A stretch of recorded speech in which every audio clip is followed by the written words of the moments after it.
আন্দোলনকারী আপনার টিভি পর্দায় দেখেছেন কমিশনার কন্যা বলা হয় সেই আমাদের উপস্থিত জনাব মুসরাত তাবাসসুম আপু এমপি যুগ্ম আহ্বায়ক জাতীয় নাগরিক পার্টি এনসিপি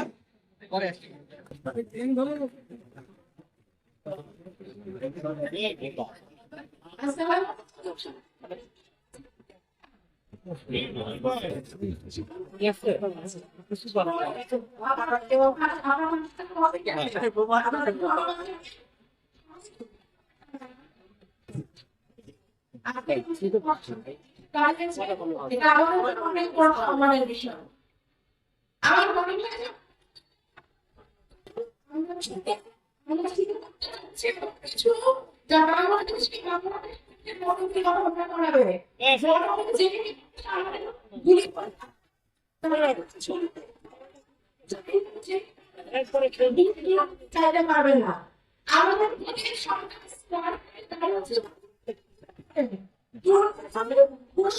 আর কমিটি এই তিন দিকের বাইরে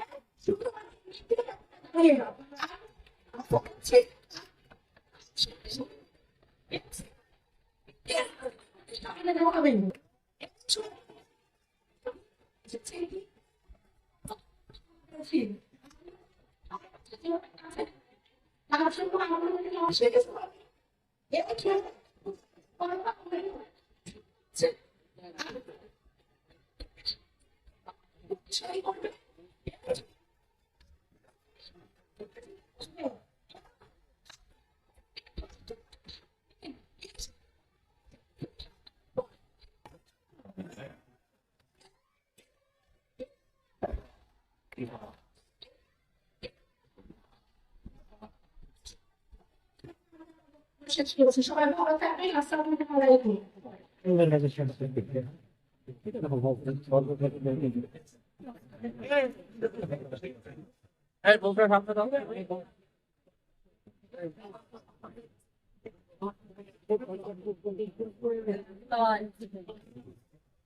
ধন্যবাদ। এরপর আমাদের বক্তব্য নিয়ে আসছেন আমাদের মানবিক ডাক্তার নানুর গীতা এমপি সদস্য সাথে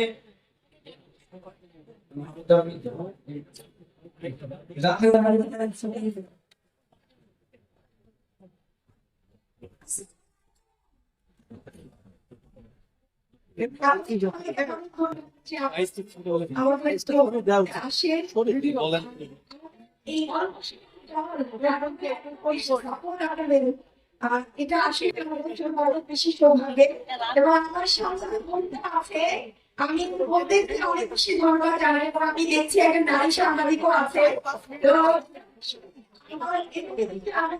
গর্ব লাগে যে আমার পাশে আমার সহযোগিতা বোনরা আছে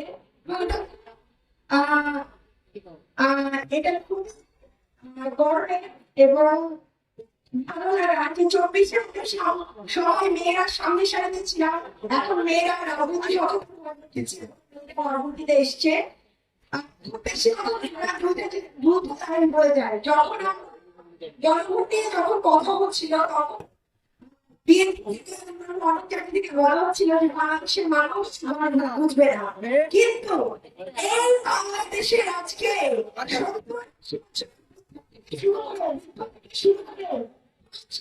পঞ্চম শ্রেণীর ছাত্র পর্যন্ত জানে যে গণভোট কি।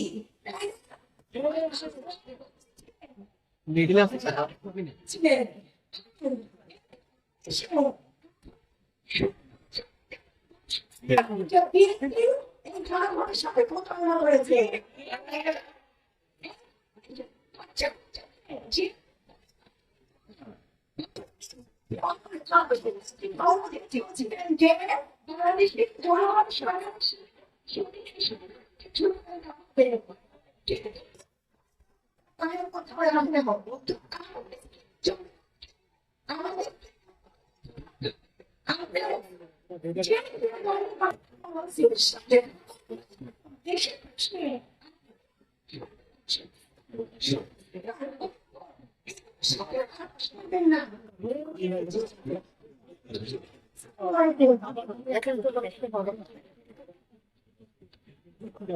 দেখুন আপনাদের কাছে বক্তব্য রাখবেন জনাব সরকার চৌধুরী প্রধান হচ্ছে জাতীয় নাগরিক পার্টি ভোট দিতে পারে পাইনি আসসালামু আলাইকুম এটা চুয়াডাঙ্গা আসছে জাতীয় নাগরিক পার্টি এনসিপি দেশব্যাপী জুলাই পদযাত্রার অংশ হিসেবে আজকে আমরা দক্ষিণবঙ্গের অন্যতম এক গুরুত্বপূর্ণ জেলা চুয়াডাঙ্গা জেলার সদরে আপনাদের সামনে এসে উপস্থিত হয়েছি এবং আপনারা আমাদের কথা শোনার জন্য এই তীব্র রোদের মধ্যে এখানে দাঁড়িয়ে আছেন। এই জন্য জাতীয় নাগরিক পার্টি এনসিপির পক্ষ থেকে আপনাদের প্রতি আমরা আন্তরিক কৃতজ্ঞতা জানাই। কি উপস্থিতি আপনারা জানেন 2 বছর আগে এই জুলাই মাসে বাংলাদেশের দুনিয়ার ইতিহাস ঘটে গিয়েছিল। কি সেই ইতিহাস? বাংলাদেশে অতীত বিভিন্ন সময়ে সামরিক স্বৈরাচার ছিল কিংবা দুর্নীতিবাজ সরকার ক্ষমতায় এসেছিল, কিন্তু এরকম 15 বছরের মাফিয়া ফ্যাসিবাদী সরকার বাংলাদেশে অতীতে কখনো আসে নাই। এবং সেই সরকার যারা তিনটা নির্বাচনে বাংলাদেশের জনগণকে ভোটাধিকার বঞ্চিত করেছিল, 2014 সালে 2018 সালে এবং 2024 সালে দামি নির্বাচনের মধ্য দিয়ে যারা এই দেশে একটা একদলীয় শাসন কায়েম করেছিল, তাদের পরিণতি হচ্ছে যে দেশের আশ্রয়ে, যে দেশের প্রশ্রয়ে, যে দেশের সেন্টারে তারা এই কাজগুলো করেছে, এই অপরাধগুলো করেছে, গুম করেছে, ক্রসফায়ার করেছে, অর্থ লুটপাট করেছে, তাদের সেই দিল্লিতে তাদেরকে পাঠিয়ে দেওয়া হয়েছে। এবং এখন এই ইতিহাসের আমরা গর্বিত অংশীদার, আপনারা সবাই এই ইতিহাসের গর্বিত অংশীদার।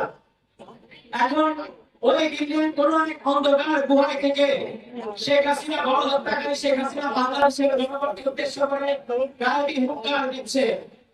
গায়েবী হুঙ্কার দিচ্ছে শেখ হাসিনা যে তারা নাকি জুলাইকে ঝুলিয়ে দেবে। আমরা শেখ হাসিনার উদ্দেশ্য বলতে চাই, কোন গায়েবী হুঙ্কার আমাদের বলতে পারবেন না।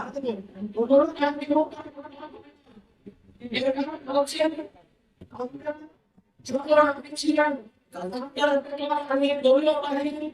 আপনার সরকার যখন ছিল তখন আমরা ছিলাম এখন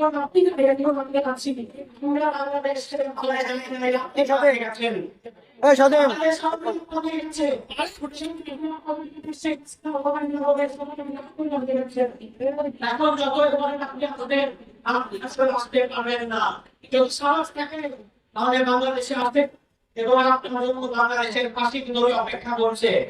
আমাদের বাংলাদেশে মানবতা বিরোধী অপরাধের নামে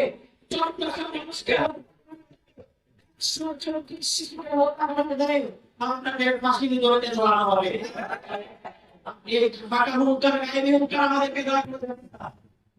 এই গণঅভ্যুত্থানের পরে গত 2 বছর অনেক চাই হয়েছে, সনদ হয়েছে, গণভোট হয়েছে, সংস্কার নিয়ে অনেক কথা হয়েছে এবং একটা নির্বাচন হয়েছে। এই নির্বাচনের মধ্য দিয়ে একটা দল ক্ষমতায় এসেছে যারা গত 17 বছর ভারত ট্রাক সরাতে পারেনি, সে ক্ষমতায় এসেছে। আজকে যারা আমাদেরকে বলছে চুয়াডাঙ্গার মাটিতে আমরা নাকি বিএনপির বিরুদ্ধে কিছু বলতে পারবো না, কেন ভাই বিএনপি আপনারা আগামী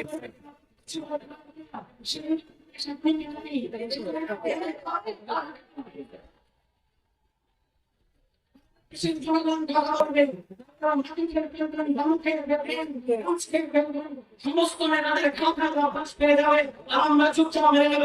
এটা সেই আওয়ামী জাহিলিয়াতে আমরা নাই। ক্ষমতায় এসেছেন তাই এখানে সবাই দিতে হবে এবং আমাদেরকে হুমকি দিয়ে লাভ নাই। কান খুলে শুনে রাখেন, আমরা একটা মানুষের সাথে রাজনীতি করি, তার চোখে চোখে রাজনীতি করি। চুয়াডাঙ্গার কোন বিএনপি নেতা আমাদেরকে হুমকি দিয়ে কোনো লাভ নাই। এবং আমরা কথা বলবো